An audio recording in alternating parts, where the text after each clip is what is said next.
TPTV télé askan wi TPTV sunu momel. Moussa Sarr spécialiste foncier Grand Dakar IRM Thiès. waaw comme ni ñu ko defee Sangalkam ak Mbambilor dañu ñëwoon fii tey mardi le 6 mai 2025 pour def lu ñuy wax lancement des opérations foncières au niveau de la commune de Tivaouane Peulh. waaw loolu mooy ordre du jour bi léegi sous-préfet moo ko jiite en tant que représentant de l'État monsieur le maire mu ngi fi woon membre commission domaniale opérateur foncier mooy maître d'œuvre bi ak waa Procasef ak tous les chefs de quartier. Procasef comme son nom l'indique projet cadastre et sécurisation foncière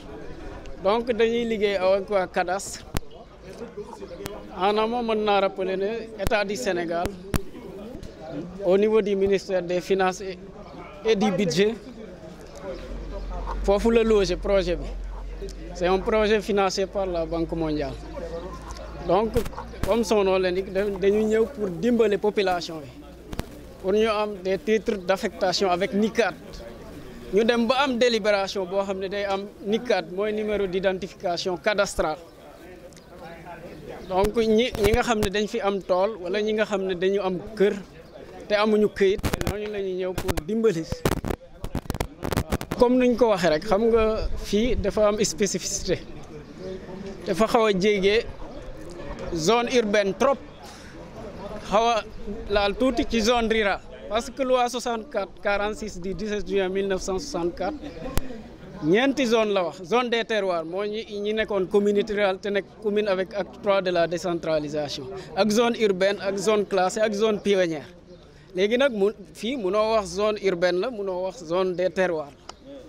te sànq ko rappelé nañ ko urbanisation galopante dafa am tey dafa bëri ay titres fonciers yi nga xam ne ay nit tabax nañ fa sax te xamuñ woon ci titre lañ tabax am na ñoo xam ne këyit bi dañ koy jox ñu bëri ñii am faux ñii am vrai yoon yi am problème projet di état yi am problème donc conflit yi dafa bëri loolu moo tax nag ñu ñëw pour defar situation de référence bi nga xam ne loolu yëpp ku nekk sa àq ak sa yelleef dëkk Tivaouane Peulh di nga xam sa àq ak sa yelleef ci suuf si donc ñu dimbale la gunge la ba nga am sécurité mooy nga am affectation délibération avec NICAD sous-préfet moo koy approuvé. comme nu mu doxee Sangalkam nu mu doxee Mbambilor rek noonu lay doxe parce que tey lancement la mais suñu paree dañuy dem ci quartier yi chef de quartier woo waa quartier bi yëpp ñu ñëw waxtaan ñiy laaj ñi ñëw pour def séance yooyu répondre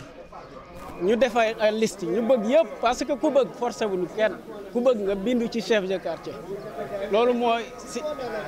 li bi rencontre villageois xam nga loolu village peut-être bëriwul mais quartier yi dañuy toog ak quartier yi waxtaan ak moom ci projet bi ñëpp bindu ci liste avant ñiy yor enquête bi ñëw su ñëwee rek ñooñu dañ leen di accompagner te commission domaniale mooy di jiite liggéey bi ak monsieur le maire donc lépp lu ñu fi jël comme levée information bu ñu jël dañuy ànd ak ñi fi dëkk parce que ñoo xam gox bi lépp lu nekk litige lépp lu nekk titre foncier yi kenn du ko jël wala lépp lu toog ci baay kenn du ko dee domaine national rek la ñuy jël donc noonu lay tëddee liggéey bi. waaw tey ndaje bu am solo la ndaje boo xam ne ñëpp dañ ci kontaan préfet bu arrondissement Sangalkam moom moo ko jiite ndax moom moo ñëw tey pour lancer Procasef muy programme cadastral de sécurisation foncière Procasef liñ ci jublu mooy fexe ba képp ku dëkk ci commune Tivaouane Peulh Niaga te nga war a am këyit ci yoon ñu yombalal la ko defaral la ko sécuriser la ko loolu mooy lan loolu mooy projet la boo xam ne état moo ko tëral pour que jafe-jafe yi am ci suuf si jafe-jafe yooyu dañ tey nag ñun dañu bokk ci commune yi nga xam ne yooyu la état ràññee jàpp ne que projet bi daf ci war a tàmbali te projet bi incha allah bu jeexee déwén muy 2026 daf ñuy bàyyil fii benn bureau boo xam ne moom moo nekk bureau Procasef waaye Procasef dafay ànd suba ngoon di liggéey ak mairie bi. mairie commune Tivaouane Peulh Niaga nag dafa am lu ñu woowee commission domaniale boobu ak ñi nga xam ne ñoom la maire tànn ñooñu ñooy ànd ak Procasef di dem dëkk par dëkk ñun li ñu war a njëkk def mooy communiquer te loolu ñu ngi leen ci xaar yéen pour que information bi jàll ci fépp foo xam ne askan bi war na ko fa dégg. bu ko askan bi déggee ba pare beneen bi mooy ñun ñu organiser benn calendrier ak Procasef pour ñu xam loolu naka lañ koy tëralee ci yan fan lañ koy tëralee loolu bu amee danañ ko yëgal ñëpp ñi ngi ko war a yëgal. loolu bu weesoo équipe Procasef day ñëw ànd ak équipe mairie bi pour identifier parcelle terrain yi nga xamante ne si tabax nañ ko te ñu war ci dëkk. dana am yenn terrain yoo xam ne tabaxuñ ko mais seeni borom kër fekk yore nañ kayit terrain yooyu tamit dañ ko mën a identifier mais objectif bi mooy lan objectif bi mooy képp ku am ku dëkk ci commune Tivaouane Peulh Niaga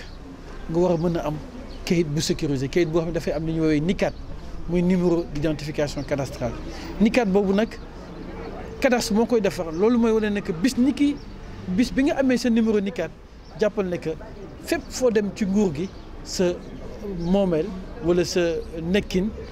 mi ngi fa. loolu tamit leneen lay jóg mooy da ngeen faral dégg ñuy wax ne que da ngay dugal kayit muy yéex ndax ñun bu ñu dugalee kayit ñun mën nañ saytu lu ñu xalaat waaye bu àggee tamit ci préfecture préfet balaa muy signé moom it da koy saytu te bu ko saytowee day jël diir dolli ci tamit li nga xamante ne si leeru ko daf ñu koy delloo mais préfet wax na ko léegi ci ndaje bi mooy lépp loo xam ne ci cadre projet bi la Procasef buñ ko xasee ba valider bu ñëwee ci moom da koy wóolu ndax fi muy jaar ba mu koy valider loolu day tax moom bu ñëwee ci moom benn dossier dootul fanaan ci moom ndax day fekk fi mu war a jaar na ko ni mu war a wóor na ko. dana am nag ay bërëb yoo xamante si day am xëccoo bërëb yi am xëccoo bërëb yooyu duñ leen mën a jël parce que du ñu def loo xamante ne si bu subaa dafay indi coow kon bërëb yi ñuy jël mooy bërëb yi nga xam ne leer na werante amu fi wala doomu aadama bi fa nekk tabax na këram ba pare ndax nit tamit même bu dee werante am na te ñu nekk ci kaw suufu domaine national fekk nga tabax sa kër ba pare jàpp naa ne que béy way nu mbuus dañu war a régulariser pour mën a jëm ci kanam en tout cas maa ngi wax ci sama tur yóbbaale tur kilifa yëpp ndax préfet sànq ba léegi moom moo yoroon discussion yi di rafetlu aussi taxawaayam te it dafa wax fi lu am solo arrondissement de Sangalkam muy arrondissement bi am commune Tivaouane Peulh Niaga commune de Bambilor commune Sangalkam mooy arrondissement bi gën a am solo ci projet bi ndax màggaay bi nekk ci arrondissement bi amul beneen arrondissement ci Sénégal bu am màggaay bu ni mel kon bu ñuy wax màggaay wax jafe-jafe donc jàpp naa ne que Procasef li mu leen njëkk a wax mooy nañ teey mbir mi du question yàkkamti mbir mi question liggéey bu aw yoon la te ci liggéey boobu tamit ñu ngi ci woo takk der yi ak képp koo xamante ne si dañ ci war a indi taxawaay sama askan nag li leen di laaj mooy képp ku nekk ci lu jub préparé wul waaye képp ku nekk ci lu dëng na nga ko moytu ndax fu ñu constaté lu dëng loo xamante ne naxante dafa am ci yoon lay mujjee te kon yoon day dal seen kaw moo tax nit buy wax na wax loo xam ne day leer ndax commission bi nga xam ne maire moo koy envoyé maire mooy def ordre de mission te loolu dafa laaj bu ñuy ñëw ñu fekk fa lu leer muy chef de village yi muy délégué de quartier yi muy bàjjenu gox yi bépp personne boo xam ne personne ressource nga daneen la jël incha allah ànd ak yow ci programme bi nag pour tëj ko mënuñu wax ñaari weer ñetti weer ñeenti weer la programme la boo xam ne ñëpp bëggoon nañ ko waaye ñu ko am barewuñ kon loolu war na tax que ñun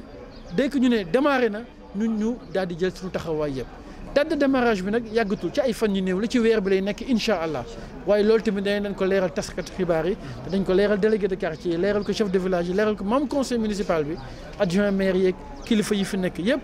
pour que ñu mën ko xam nuñ koy defee en tout cas sunu xel dal na tey lii moo ñuy indil jàmm ëllëg. waaw xam nga ku déglu rencontre bi comprendre c'est pas une question de Procasef pôle urbain de Lac Rose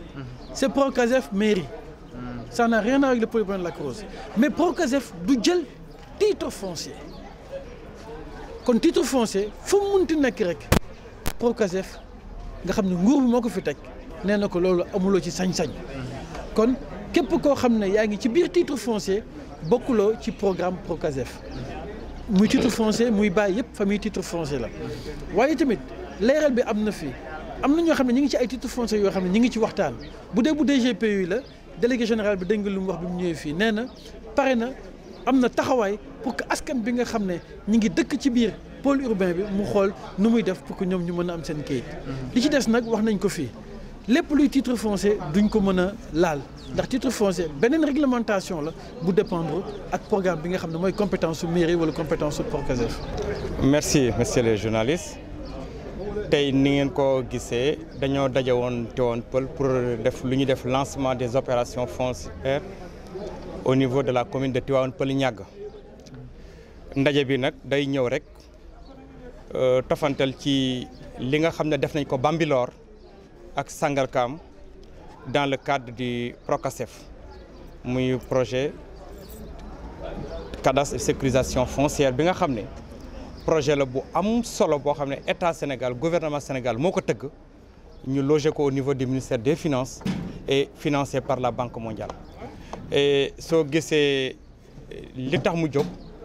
c'est pour accompagner les communes mais également les populations ci communes Sénégal yëpp xam ngeen ne on a plus de 500 communes collectivités territoriales mais dañ cee tànn uniquement 138 communes pilotes maanaam communes yoo xam ne dañ fay def phase test ci yàlla def nag ici au niveau de l'arrondissement de Sangalkam sunu ñetti communes yi bokk ci commune pilote yooyu ñu koy rafetlu lool di rafetlu di gërëm waa Procasef ci choix bi nga xam ne porté nañ ko ci suñu 3 communes yooyu pour rappeler rek ne Bambilor commencé nañ ko depuis quelque temps ba ñu def ci liggéey bu mucc ayib ba nga xam ne wax dëgg yàlla mun nañ ne ñoom ils sont en avance def nañ lancement il y a de cela 2 semaines au niveau de la commune de Sangalkam tey on était là pour partager avec les différents acteurs qui sont au niveau de la commune de Tivaouane Peulh Niaga su ma ne les différents acteurs dañ ciy xalaat le maire monsieur le maire le bureau municipal l'équipe municipale